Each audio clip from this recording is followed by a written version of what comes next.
नाग पंचमी की व्रत कथा।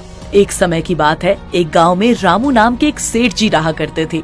उनके 7 पुत्र थे और सभी की शादी हो चुकी थी, लेकिन 7 बहुओं में सबसे छोटी बहू सिद्धि का कोई मायका नहीं था, क्योंकि वह अनाथ थी। पर इसके बावजूद वह सभी बहुओं में सबसे ज्यादा संस्कारी और गुणी थी। एक दिन उसकी सास ने अपनी सभी बहुओं को घर लीपने के लिए गाय का गोबर लाने को कहा। सास की आज्ञा अनुसार 7 बहुएं सिर पर एक मिट्टी का बर्तन लेकर घर के बाहर निकल गयी। जब वह सभी गोबर इकट्ठा कर रही थी, तब बड़ी बहू के समीप एक बड़ा सा सांप आया। वह घबरा गई और उसे डंडे से मारने लगी, लेकिन छोटी बहू सिद्धि ने उसे मारने से रोक दिया। छोटी बहू ने धीमी आवाज में कहा, दीदी आप इन सांप को मत मारिए, इनका कोई दोष नहीं है, ये बेचारा तो निरपराध है। छोटी बहू की बात सुनकर उसने सांप को नहीं मारा। सांप को परेशान और भूखा देखकर छोटी बहू ने उससे कहा कि आप पेड़ के नीचे बैठ जाओ, मैं आपके लिए कुछ खाने को लेकर आती हूँ। सभी बहुओं का काम पूरा हो चुका था, इसलिए सब गोबर का तसला उठाकर घर की तरफ चल पड़ी। घर जाने के बाद सबसे छोटी बहू दूसरे कामों में व्यस्त हो गई और वह सांप को किया वादा भूल गई। अगले दिन सुबह जब उसने चाय बनाने के लिए दूध का बर्तन उठाया, तो उसे सांप को दिया हुआ वचन याद आया। वह फौरन दूध का बर्तन लेकर घर के बाहर की तरफ भागी। उसने देखा कि सांप अभी भी पेड़ के नीचे बैठकर उसका इंतजार कर रहा था। ये देखकर छोटी बहू बहुत ही ज्यादा दुखी हो गई। उसने सांप से कहा कि भैया मुझे माफ कर दो, मैं घर के दूसरे कामों में व्यस्त हो गई थी, इसलिए मैं आपको दिया वचन भूल गई। सिद्धि की बातें सुनकर सांप ने कहा, मेरा अपमान करने के लिए मैं तुम्हें गुस्से में डस सकता था, लेकिन मैं ऐसा बिल्कुल नहीं करूँगा, क्योंकि तुमने मुझे अपना भाई कहा है।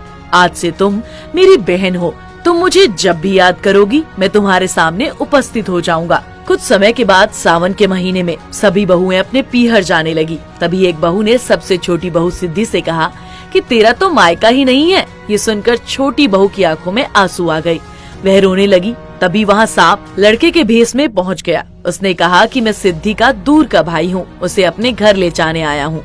लड़के की बात सुनकर किसी को भरोसा नहीं हुआ, क्योंकि छोटी बहू तो बचपन से अनाथ थी। लेकिन लड़के ने परिवार को जैसे तैसे समझा दिया कि वह उसका भाई है। आखिर सिद्धि भी उसके साथ जाने के लिए मान गई। रास्ते में लड़का अपने असली रूप में आ गया और उसने सिद्धि से कहा कि बहन मैं वही हूँ जिसकी तुमने उस दिन जान बचाई थी। तुमने मुझे भाई माना है, इसलिए तुम मेरे घर को अपना घर समझो। सांप ने सिद्धि से कहा कि तुम मेरी पूंछ पकड़ लो, मैं तुम्हें फौरन अपने घर पहुंचा दूंगा।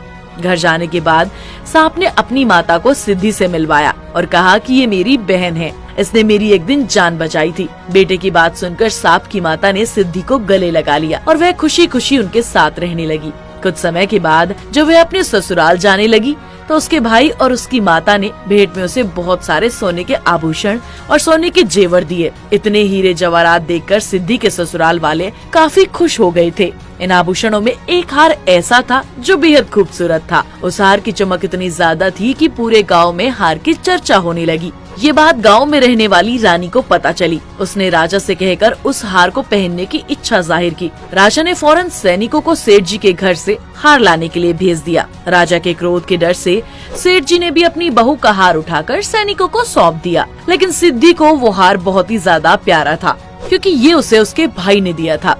वह हार के वियोग में अपने कमरे में जाकर रो रही थी कि तभी उसका भाई सांप वहाँ पहुँच गया। उसने अपनी बहन से रोने का कारण पूछा, तो सिद्धि ने सारी बातें विस्तार से बताई। बहन की बातें सुनकर सांप ने कहा, अरे बहन तुम चिंता मत करो, ये हार राजा तुम्हें खुद अपने हाथों से वापस लौटा देंगे। वहीं दूसरी तरफ हार मिलने के बाद फौरन उसे अपने गले में डाल दिया, लेकिन रानी के गले में हार पहनते ही हार सांप में बदल गया। डर के मारे रानी ने सांप हार को गले से झटक कर जमीन पर फेंक दिया।